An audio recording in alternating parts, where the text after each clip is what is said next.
So, ito na nga po guys, ang kaganapan namin sa Magpog kanina. So, actually, yan, papidyo-video lang ako kasi inip na inip na kasi iniwan ako ng kasama ko dyan. So, ayun, nag-third wheel ako doon sa dalawa sa mag-ex talaga. Oh.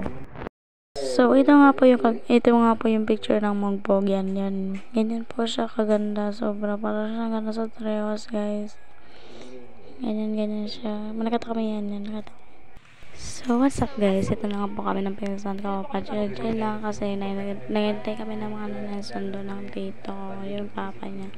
Ayan, pa-chill lang ako dyan kasi iniwan ako ng partner ko kasi nasa pakiramdam. Kaya ayun, nag-interview ako kaninang alas 2.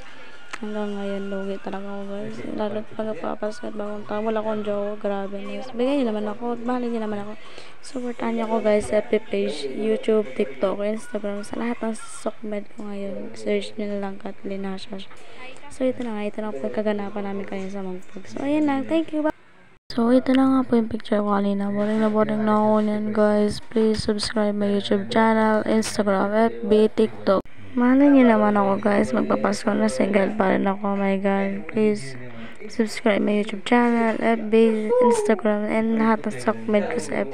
So, lahat. Goodbye, I love you.